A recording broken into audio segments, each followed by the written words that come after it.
Hello everybody and welcome back to another kind of random video. Now today, number one, excuse this whole thing. I don't know what's going on with my hair. I low-key look bald, not gonna lie to you. But we're going to ignore that and I don't know, does that look okay? I don't know. Anyway, we're not here to focus on my hair. We're here to focus on what makes a good horror game. Now, I was kind of thinking about this, right? Because we've been criticizing a couple of different games on here, mostly horror games like The Devil in Me. We talked about that one, we talked about Hello Neighbor, and both of those happen to be horror games. But what really does make a good horror game? Obviously, there's been so many that have been considered revolutionary, like, for example, Amnesia, for example, Visage, if y'all remember that one back in like 2017 era-ish. That was a really good horror game about ghosts and kind of scary aspects like that. You have, Poppy Playtime, which a lot of people consider really good. You have FNAF, you have, all these different sorts of things that really started the horror game genre and aspect and are considered generally by the community as good horror games. So today I kind of want to explore those and I wanted to just see what really makes a good horror game and what made those horror games good. And I just kind of went through a couple of these. So on my list, I do have Poppy Playtime, Amnesia, Visage, Fears to Fathom, which is a kind of realistic sort of horror, like somebody breaking into your house, or, being stalked by somebody, or working a late shift and something creepy happens, like that sort of stuff. And that's kind of what Fears to Fathom is. And it's actually real events that people have like submitted through like an email or something to make into a game. And then I do have Chilla's Arts. They make some really good horror games, except for their last one in the bathhouse. That was very good, in my personal opinion. But the first couple were so scary. I literally have not been scared like that in a very long time. Of course, FNAF. Bramble the Mountain King, I kind of added that on this list ish because it's kind of more of a mythical sort of game, but it is also kind of still in that horror genre. And it's all about like mythical creatures in actual like Nordic culture, like that sort of stuff, and all that jazz. This is mostly based on personal opinion, but as I said before, Amnesia, all that jazz, like FNAF, all that was kind of in general what started even horror gaming on YouTube. Like, biggest example, PewDiePie. He has 100 million subscribers. He got some of his biggest videos and his big break and stuff like that in Amnesia. And same with Markiplier, and especially in the case of Markiplier, FNAF. That's the king of Five Nights at Freddy's. I mean, that's what kind of got his channel taking off. So a lot of the biggest gaming YouTubers now got their start with gaming and got their start with horror gaming. And like Slenderman, that was another one that everybody thought was incredible for the time, and it still kind of is. Definitely, it could improve on some things, of course. Like a lot of things, it hasn't exactly aged perfectly, but it is still a very good horror game, especially for the time period, because that was completely like insane. It's like, man in the woods, that's super scary. Like, it kind of was the first thing that you kind of questioned, like, is this real or is this just like a game? So it was kind of cool for the time. But anyway, let me get into some of the aspects that I kind of noticed in most of these games, and I kind of just compiled into a list. And I'm gonna read off the list and then go more in depth, kind of like the reviews that I've been doing, but go more in depth as I go. Good pacing. Most bad horror games by overall and by my personal standards, so they usually have really bad pacing. They kind of they use like just random things everywhere, and they don't have anything to do with the game, and they don't have anything to do with your objective there, and just like immediately when you open the game you get a loud jump scare, you know what I mean? Like that sort of stuff is not good for makings of a good horror game.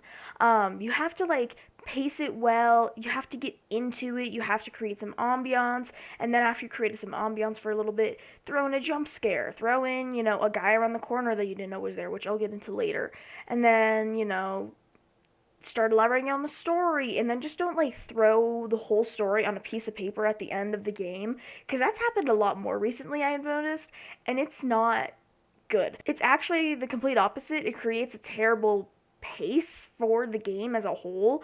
So it just doesn't make much sense to do that. And so good pacing is definitely key for like good horror game.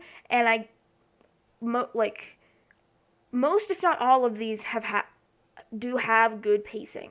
Like, Amnesia, you walk a little bit in the hallway, and then maybe you'll get a dude that jumps out of the corner, and then rah. And then Slender Man, you get through the first two-ish pages, and then he starts coming out, and you're already kind of scared because you're in a dark ambiance. And then same with FNAF, dark ambiance. You kind of for the first night have a little bit of a relaxation, trying to get into the vibes, and then it starts ramping up from there, getting scarier and scarier.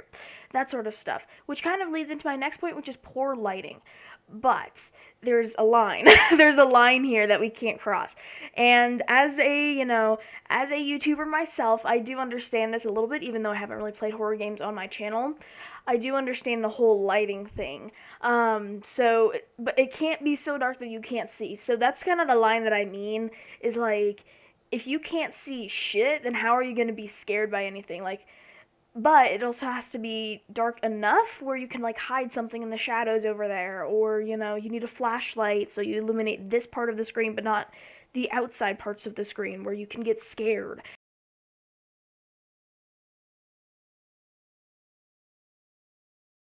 It has to have poor lighting, but like good flashlights or gas lamps, or some sort of light source has to be good too. So then that way, like, it does illuminate this corner of the screen, but then the rest of the corners are dark. So you have spots to place, sneaky jump scares, and stuff like that. Which kind of leads into my next point.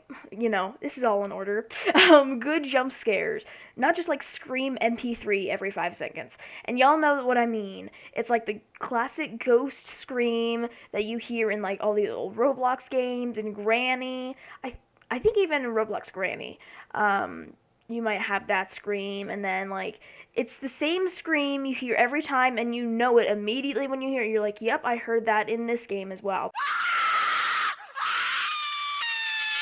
It's free, and everybody throws it into their game, and that just really doesn't make sense. And kind of going back to good pacing, once you open the game and you immediately get like bombarded by that scream, it just makes it annoying, and you don't really want to play it because you're like, is this gonna be the whole game? So just good jump scares.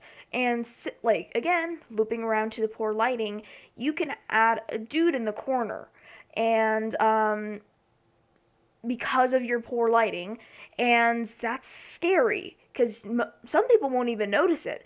And just having him jump out randomly when it's not part of the good pacing, it just doesn't make sense. So you need good jump scares. Like, it just can't be one every 5 seconds and expect, it's loud, so it has to scare somebody. That's just not realistic. It is kind of realistic, but it's not good. It's not a good realistic. So like, there's always like in three random horror games, there's always at least one game that just has a bunch of random jump scares everywhere, and it doesn't make sense. And which kind of leads into my next point, because these kind of both intertwine. Subtle jump scares, like I said, the ghost in the far corner because of your poor lighting. That sort of stuff is just very good for jump scares. There's absolutely nothing wrong with like a blah, as long as you set it up well. If it's just like blah blah blah every 5 seconds, and y'all know what I mean, like those random free horror games on itch.io, that's exactly what they do. Or like Roblox horror games, that's exactly what they do. It gets boring. It just does. And it's like, I've seen this a million times. Just maybe sip it for a bit. It could be like a plot falling or something like that. That creates ambiance, which then leads up to a jump scare. Like something like that, that's really cool. But, it can't just random like sheet ghost coming at you at like any interval at any moment. That's just kind of like, just like set it up better, you know what I mean? And this is more a personal, kind of a personal point here. Real life sort of scenarios. They don't really qualify for all good games, obviously. Like, biggest example I say, Bramble the Mountain King. That's based on real life mythology, but it's still mythology even in real life. So it's like fake, it's fantasy. So it's just kind of like, it's not necessarily needed for a good horror game, obviously, but it definitely adds to the horror aspect. And I've definitely seen that in recent horror games that have come out, like more popular ones. They're very realistic. And like for example, Chill is Art. Like you have a job and you're being stalked by a guy. That happens in real life, sadly. But it's real, and you maybe have heard of it. You've heard of somebody experiencing. You've experienced it yourself. Like that sort of stuff really makes a good horror game. But my biggest like thing is like it doesn't necessarily have to be realistic. It can be semi-realistic. Like for example, FNAF and Poppy Playtime. They're not real. Like it's but they're good. They're not realistic, but they're good. Obviously, animatronics coming to life and inhabiting the souls of children, not exactly something that is really a happenstance occurrence in everyday life. But it has semi-realism to them. So like kids getting hurt or killed, that happens, again, sadly, that happens, and it's a real life fear of many people. And so it adds to that horror aspect. So just a tiny bit of realism can go pretty far in a horror game.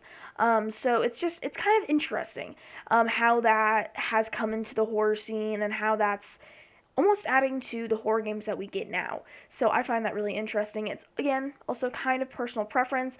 I enjoy realism in my games. Devil in Me, that's probably the biggest example. I didn't exactly hate that game, I didn't exactly love it, but I did love the real life aspect of H.H. Holmes. Fears to Fathom is probably some of my favorite horror games that I've experienced because of that realism. And again, those jump scares, they got me a lot. And that's saying something because I've been watching horror games for as long as I can remember, and honestly, I do get tired of them very quickly. And it's like, oh, I've seen this again, I've seen this trope, I've seen that trope. So if you like switch it up and you're actually able to scare me, and it's insane. So I really do enjoy like games like that just really shake up the horror scene, do it well with all of these points. One of my last points, more on the game aspect, is a clear objective. Now, I can't tell you how many games I've seen, just in general, but especially in the horror genre, that don't have clear objectives. So you're just kind of stuck wandering around, do you know what I mean? And you just have nothing to do. It's basically like getting stuck in a maze, and it's super annoying to watch, it's annoying to play, and it's just like, why make a game without a clear objective? Because like then people won't really go far enough to experience your game because they're stuck in this like endless unclarity of objectives. For example, in Slenderman, it was a clear objective. There's like paper all over the place, you grab the paper. You know what I mean? And like Poppy Playtime, they give you objectives on the screen. They're like, hey, go make this toy, go to this hallway, run away, go to this vent, that sort of stuff. You know, like that. And then of course, good controls, like that sort of pretty basic stuff for games. You know, you have to have those aspects to make it a good horror game too. Because like, again, I would say Dark Pictures Anthology did this worst best worst gameplay best example in this scenario. The controls, especially now playing Man of Medan on my own, granted I was obviously, if y'all go back, I was experiencing a shit ton of lag, so that probably added a lot to it. But even outside of that, in like Man of Medan, Little Hope, Devil in Me, the controls were not clear and they also weren't working most of the time. So that made it very unenjoyable to watch, to play, to do anything with. So of course you're not going to go want to go farther in a game if the controls are ass. With all of these points, like the good pacing, the poor lighting, the good jump scares that are actually, rich in substance, not just the same free soundbite. There's no shame in using free sound bites, but the same one over and over, it's like, this is not going to be very scary. Subtle scares, semi-real life scenarios, which again, mostly personal opinion, but it can enhance a video, like a horror game. A video game, a horror game, I mean, kind of both, honestly. They kind of go hand in hand. And, just like the overall gameplay of it, I believe, based off of all of these games that we've seen throughout YouTube's lifetime, throughout video games is lifetime. That's what really makes a good horror game. And that's kind of what all of these games that I mentioned before have, like Poppy Playtime, Amnesia, Visage, Fears to Fathom, Chilla's Art, FNAF, all of that. Really, like, they were big on the horror scene when they were, and even still today, especially considering Amnesia and FNAF, are still considered some of the major players in the development of the horror game scene. Like Amnesia did a lot of different things first, and went darker than a lot of horror games did at first. So it's like they kind of all played a part in what horror games we have now. And so I just kind of, I don't know, I just kind of thought about it when I was finishing up one of my reviews on, I think it was Hello Neighbor.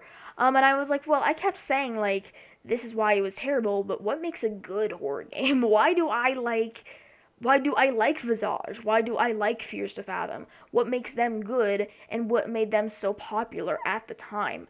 And what made them sell as well as they did, like that sort of stuff. And so I just kind of went through a couple of those video games and picked out some aspects that I really liked of them and some aspects that I feel like a lot of people would hopefully agree with me on. And so I just kind of found this interesting. I hope you guys did too. I kind of really like these sort of review videos that I've been doing because it's just kind of going step by step of what I know and what I do best, which is watch stuff and then talk about it later. I hope you guys enjoyed it anyway. Let me know your thoughts on all of this. What points do you agree with? What points do you disagree with? What points would you add? That sort of stuff. I would love to know. Let me know down in the comments below. And, yeah, so like, comment, subscribe. I already said all that. And I will see you all in the next one. So long for now, my awkward team.